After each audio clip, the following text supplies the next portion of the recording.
So I wanted to make this video because I wanted to tell you something, and I'm hopeful that you watch the whole thing. So instead of having like a debate back and forth, that you could just listen. So I'd like to address first that I took a lot of care in this because this is a very important thing that I'm about to tell you, and I'm a little nervous. So let me tell you. I thought your response to me was terrible, absolutely horrendous, unsupportive, and judgmental. I did not like you being judgmental. Be careful about being judgmental of people and then letting them know it. It's okay to be judgmental, but keep it to yourself. You didn't keep it to yourself. However, I had to keep it to myself in wanting to address things with you over, let's say, the last, I don't know, 8 to 10 years. First of all, I also want to address Cynthia. She wrote a letter on her own accord.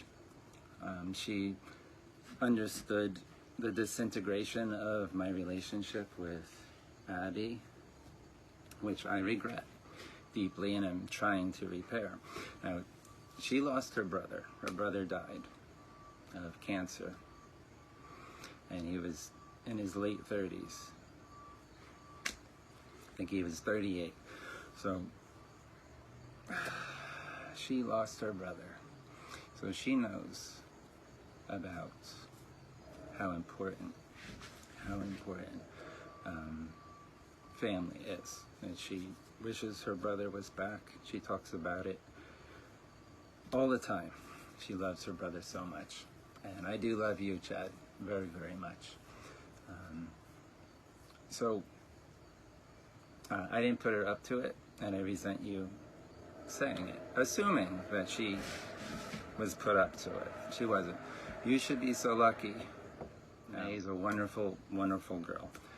Okay, but I do hope that you have somebody so wonderful like Cynthia. She really builds me up and makes me a better man.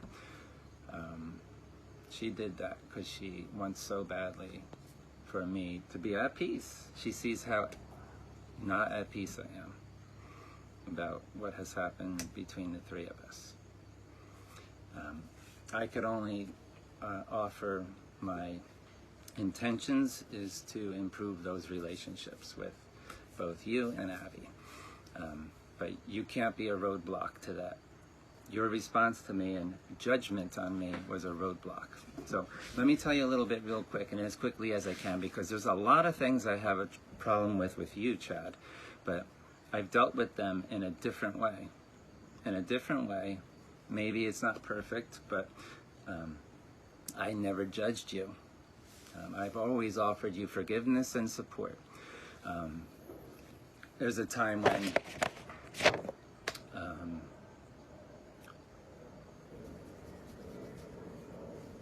there are many times when I was very disappointed with you. So you're really one to talk. But if you'd like to know about these things, you can. Please continue watching. If not, you can stop the tape right now. But I'm going to say them in this video, and I'm hoping that you watch it. So I had to forgive you about a lot of things. You led a destructive lifestyle for many years, and I believe you don't still live a destructive lifestyle. And May, I think, is a very positive influence on you. I really, really like her, and I hope you two are happy together. You led a very destructive lifestyle for years, when I lived there and when I didn't live there. I don't know the extent, but I could guess. You've told me some things, but I felt you were endangering yourself, endangering the welfare of Mom and Dad, the people you used to bring around the house, the beer you used to drink, the drugs you used to do, and the damaging drugs you used to do. Like, it was not good, not fun for anybody. So I was worried about Mom and Dad, something bad happening to them, because that could have happened.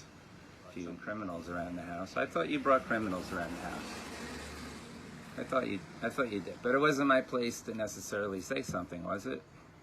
I wanted to like put your head through a wall and ask you, what the fuck are you doing? I felt that you were damaging the family, but I had to offer you non-judgment and support. Very good support, I think, because I did want to punch you in the face, but I didn't. I'm not a violent person. I'd rather talk about things, try to work it out instead of punching. But I thought about punching you because of that. It's really, really a horrible, horrible thing that I thought you were doing to Mom and Dad. But, you know, I love you very much, so I was hoping for the best and trying to give you a little bit of support here or there, little pieces of advice. I don't know if you listened to them at all. You talk to Mom in a horrible way. I once observed you yelling in her face, "Shut up." I don't know how you could have talked to Mom like that. You gotta be kidding me. I wanted to address it and really let you know how I felt, but you were going through some shit probably, and I know what it's like to go through shit. So I wanted to offer you support, stay out of your way, but try to guide you. But you slammed doors. I lived in the house. Remember when I moved out, getting divorced from Stacy? Moved out. I lived back at home. I observed certain things. It wasn't just on a visit. I lived in the same house as you for about 3 months. And also Alex and Olivia lived in the same house with you for about 3 months. Yeah, I have a piece of paper because it's that important to make sure that I make this right so you understand. I hope that you're watching still. And I hope that you would want to talk in the future about this video. But I hope that you really listen to it and consider it. So slamming all the doors, horrible. You dated a heroin addict. That was not my opinion. That's what you had said. And that's horrible to deal with, but I think you were taking drugs yourself. I don't know how many drugs and what drugs, but like heroin. Heroin is like, you want to try that? You just might as well say that you're going to die very young. Anyway, somehow it didn't rule your life, at least. Who knows? Somehow it doesn't rule your life. But I remember one day, your heroin addict girlfriend, when, you know, I had work the next day, but at 2:30 in the morning, she's banging on the door, screaming, "Chad, I want my phone, give me my fucking phone," slamming on Mom and Dad's front door because you took her phone. And it's 2 a.m. and I have work in the morning. And I'm like, wow. I should have had words with you, but I wanted to give you forgiveness and support because you were going through some shit. And hopefully people were helping you. And I tried to help you, but you were not easy to help. Okay, you weren't easy to help. Sometimes people aren't easy to help. You might say that about me, I don't know. But yeah, you were dating a heroin addict and she did horrible things and you were in love with her, so who knows what you did. But I can't judge you on that.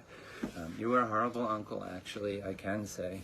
I don't know what kind of uncle you are now. You've never asked to pick up Alex and Olivia and take them anywhere cool that an uncle might do. You've never done uncle cool stuff with Alex and Olivia, at least to my knowledge. Maybe you have, but I don't know about it.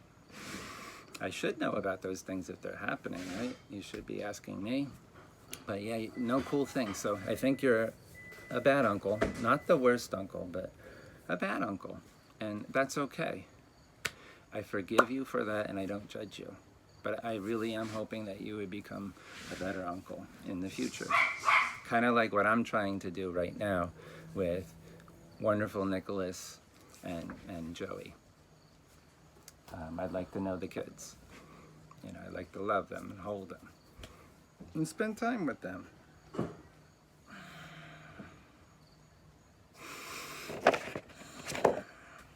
All right, so trying to get through this now without crying.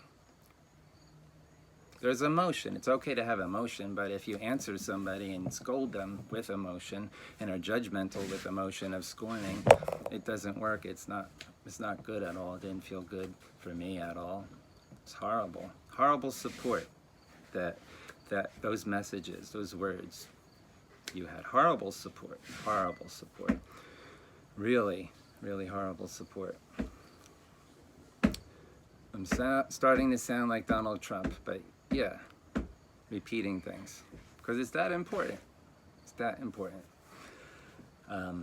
You scared the kids. You scared them. You were a scary uncle. Do you remember when I had to live back with Mom and Dad for 3 months after Stacy? I alluded to it earlier. You scared them. You really scared them. And I had to deal with that, but I forgave you and offered you support because you were going through shit. And I had to stay out of your way, but kind of like be there. I was like there watching you and just doing my best to, stay out of your way, but try to help you not do stupid shit that would hurt you or other people. But there's only so much I could have done. You were difficult back then. Still difficult in a different way, though. I hope that you maybe reconsider those emotions that you're having. You scared them, so I had to deal with Olivia scared, Alex scared. You wouldn't really say much to them, so another reason why you not like a bad uncle, not the worst, but bad. You didn't attend family events. You kind of scolded me for like withdrawing, but you didn't really attend certain family events. You were doing other things, kind of withdrawing from the family. Kept to yourself. Yeah, that sucks. Because I would have wanted to talk to you and more, but you isolated in your room, playing records. That's cool and everything, but it was kind of unproductive to your life and everyone around you. Mom and Dad was worried about hearing from the police about you, because apparently the police had to get involved with you in life at different times. Doesn't matter how I heard about it, I know about it. So that's horrible, but I had to forgive you and still offer you support. That Mom was worried about getting calls from the police, because what now? She was very worried about you. You owe her a debt of gratitude, because she somehow got you to age 35, which I'm very, very, very happy about. Very happy about. Because there was a time that I thought that I would get a call saying your brother is dead. Yeah, really. I actually was worried about that. Did I ever worry you that the police were going to call you saying I was dead? Oh, who knows, right? But most likely you never thought of that. But I thought of that like all the time. Am I going to get a call? Am I going to get a call? And fuck you for making me think that would possibly happen. Could possibly. Could have back then. You were doing things that were not cool. It's hard to make this short and sweet when it's very emotional, but anyway, you had lots of points on your license. You lost your license. Mom had to drive you around to jobs. Man, you owe her a debt of gratitude. She was wonderful to you. She was wonderful to me, wonderful to you, wonderful to Abby. I was not a difficult child, but I just wasn't a difficult child. I'm sure I made her pull her hair out, but you and Abby made her pull her hair out a little bit. And I don't judge both of you. I never called you out. I don't judge you, but see how it goes. Sometimes you bite your tongue and you don't say anything because it would be judgmental.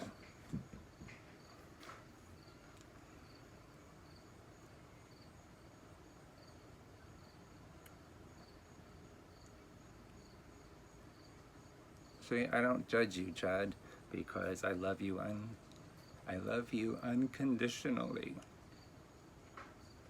Sometimes it's hard. I wanted to wring your neck several times. I think you've done horrible things to Mom and Dad. You've done wonderful things for her too, and Dad. You've done a lot of horrible things. But everybody who loves you should forgive you and offer you support in all your life's choices, as long as you're obeying the law, I guess, right? Whatever you want to do, I offer you support. So I'm asking you the same, forgive me for things you don't agree with. Sometimes you don't talk about them. Or sometimes you say, I don't really like this, but I love you anyway, and I forgive you and I support you. All those things I just mentioned, I had to forgive you and still offer you support. And I think that was a long list of really crappy things, but I forgive you and I support you because you're my brother and I love you unconditionally. I didn't judge you. I didn't like it, but it's okay to have your opinions, right? But you keep them your opinions and you keep them to yourself sometimes because you don't want to hurt the people you love and care about.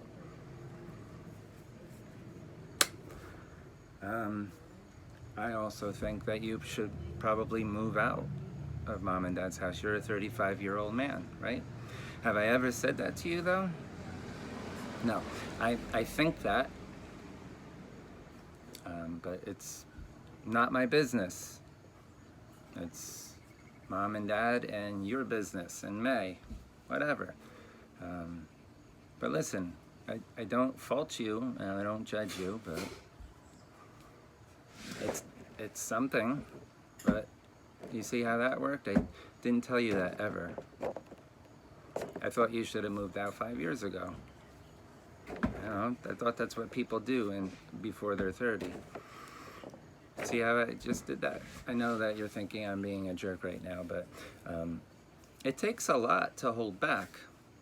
I've had to exercise restraint in my mind to continue to love you unconditionally, Chad. Okay, and have your back because you're my brother. All right, this is almost 20 minutes long, so let me wrap it up. So I once wrote you a letter because I believed in you. I wanted you to get away from your heroin addict girlfriend. I really don't remember her name because she almost killed you, so I don't want to remember her name.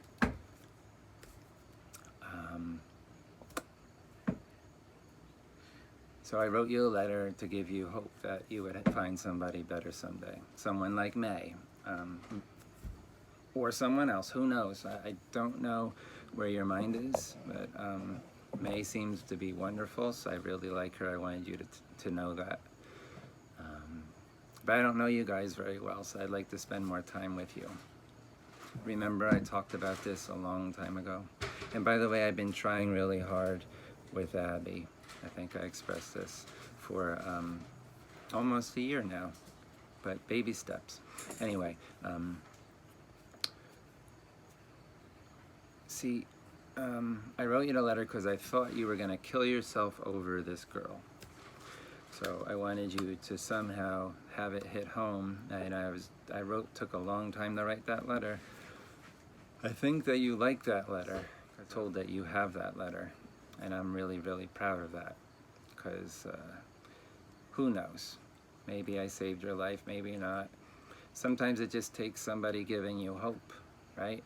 So I need my brother to give me hope that our relationship's gonna get better, and I need my brother to give me hope that my relationship with my sister Abby will get better also, and I need him to be someone to facilitate that and guide that, because it's in the best interest of the family. Mom and Dad really want all their kids to get along. We don't have to be best pals, but we should get along. And we were pretty good a while back. We were pretty tight for a little while. Anyway, I always supported you and kept emotion out. Okay, so you know what? I forgive you and I will always support you. So, why should I apologize? Why should I apologize? Maybe someone could answer that question for me. Anybody. Why should I apologize? Well, I'm willing to apologize if I hurt people. So, I will be doing that. But shouldn't you apologize? For all those things that I mentioned, I think you owe Olivia an apology, Alex an apology, me an apology. Grandma and Grandpa apology, probably Abby and John an apology.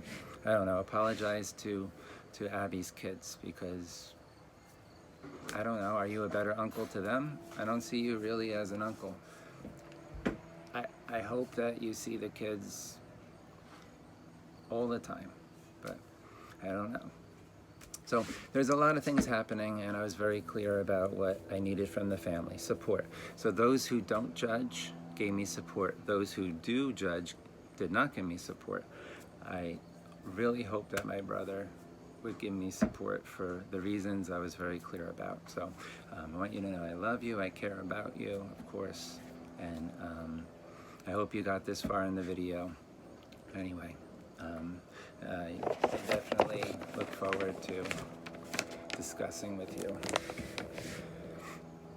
some more things someday, when you want to. But you have to do it in a way that's not going to be judgmental. You have to listen. I have to listen. You have to listen. We all have to listen to each other and then respond. And whoever's talking, everybody else is listening. And then when judgment goes away and you can do that, and you learn to love each other again, you don't have to like each other. But I do want to like you guys, but you know, I always love you. So let's give it a chance to get better here. There's multiple reasons why. 22 minutes and 22 seconds.